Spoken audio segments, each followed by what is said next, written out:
Hello everyone, Pompi প্রদীপ blog চ্যানেলে সবাইকে welcome. তো গাইস দেখো আমাদের বিল্লি রানীর অবস্থা, আমাদের রান্নাঘরে ঢুকে সব বাসন এলোমেলো করে দিয়েছে। তারপরে আমি যখন লাঠি নিয়ে এসেছি গাছের উপরে উঠে পড়েছে। তো সেই ভিডিওটা আর কি ডিলিট হয়ে গেছে, যে বিল্লি উপরে উঠে আমার মুখের দিকে তাকিয়েছিল, তো সেই ভিডিওটা আর কি ডিলিট হয়ে গেছে। তো এটাই আর কি তোমাদের কাছে শেয়ার করলাম। আর এই যে দেখো নামার পর এখানে আর কি আছে, মানে উপরে উঠে পড়েছিল, তারপরে এখানে এসে কি যে খোঁজাখুঁজি করছে ওই জানে।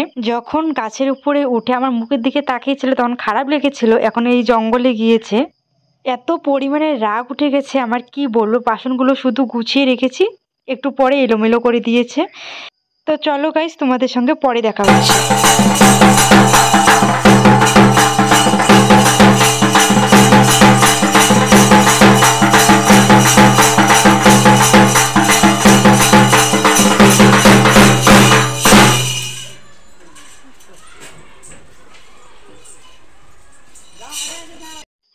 গাইস এই ভিডিওগুলো অনেক দিনের, যেগুলো তোমাদের কাছে শেয়ার করা হয়নি। আজকে গ্যালারিতে গিয়ে দেখছি যে এই ভিডিওগুলো তোমাদের মাঝে শেয়ার করা হয়নি, তার জন্য আজকে শেয়ার করছি অনেকদিন পর। আমি এখন করব পেয়ারা মাখা। পাশের বাড়ির থেকে পেয়ারা এনেছি, আর দেখো সঙ্গে নিয়েছি কতগুলো কাঁচা লঙ্কা, আর নিয়েছি হচ্ছে আমের আচার। দেখো আমার সঙ্গে ২ মামি গিয়েছিল পেয়ারা আনতে, তো সব পেয়ারা আমাকে দিয়েছে। বলেছিল যে এই পেয়ারাগুলো তো খুবই কাঁচা, তুই একটি সবাইকে মাখা করে খাওয়াবে, তার জন্য আর কি আমাদের বাড়িতে এনেছি। এখন আমি পেয়ারাগুলো মাখা করব। অনেকটাই কাঁচা বলে মা সত্তা দিয়ে কাটছে। দেখো কি অবস্থা, পেয়ারাগুলো এত পরিমাণে কাঁচা, তার জন্য মা সত্তা দিয়ে পেয়ারা কাটছে। গাইস তোমরা কোনোদিন কেটেছো? কি অবস্থা আমাদের, মানে মা কাটতেই পারছিল না, তারপরে সত্তা এনে কাটছিল, আর আমি এই ছুরিটা দিয়ে কাটছি। দেখো খুবই পেয়ারাগুলো শক্ত।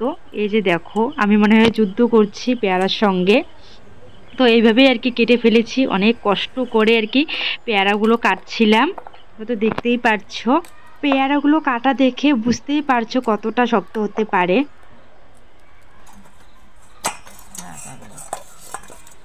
কষ্ট করে তো পেয়ারাগুলো কেটে ফেললাম, এখন তো মাখতে হবে। এখন দিয়ে দিলাম নুন, আর কতগুলো লঙ্কা নিয়েছি দেখো, এই যে।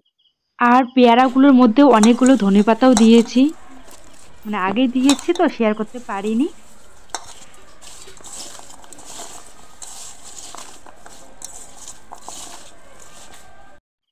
গাইস এখন দিচ্ছে আমের আচার, যেটা কিনা না দিলে টেস্টি হবে না, মানে এটা না দিলে ভালো লাগে না।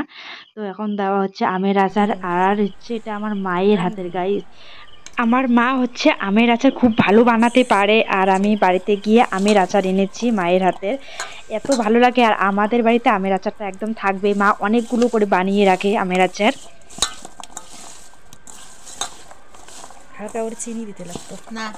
গাইস পেয়ারা মাখা কমপ্লিট, এখন সবাইকে দিব। আর দুঃখের বিষয় আমি এই মানে পেয়ারা মাখাটা খেতে পারবো না, আমার জন্য আলাদা করে রেখেছি, কারণ আমার হচ্ছে আচার খাওয়া যায় না, তার জন্য আমার জন্য আলাদা করে রেখেছি। সবাইকে পেয়ারা দিয়ে আমি এখন খেতে বসে পড়েছি।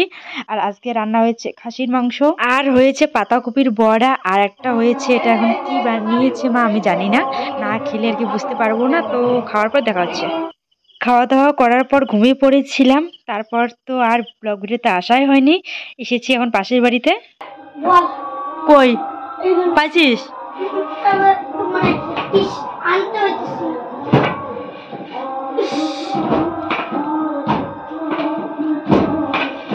তো ভাই চলো পরে দেখা হচ্ছে, বলটাকে বের করে দেই, তারপরে তোমাদের সঙ্গে দেখা হচ্ছে। এখন বাড়িতে এসে পড়েছি, বর আমার জন্য চাউমিন এনেছে, তার জন্য আর কি ডাকছিল সন্ধ্যাবেলা আর কি টিফিন খাবার এনেছে আমার জন্য। আর এই চাউমিনে না চিকেন আছে না ডিম আছে, শুধু আর কি চাউমিন আর কি ভেজে এনেছে। তো এটা এখন খেয়ে নেবো সন্ধ্যাবেলার টিফিন। তো গাই চলো আজকে ব্লগ ভিডিও এই পর্যন্ত, দেখা হচ্ছে নতুন কোনো ব্লগ ভিডিওতে। তোমরা সবাই ভালো থেকো, সুস্থ থেকো।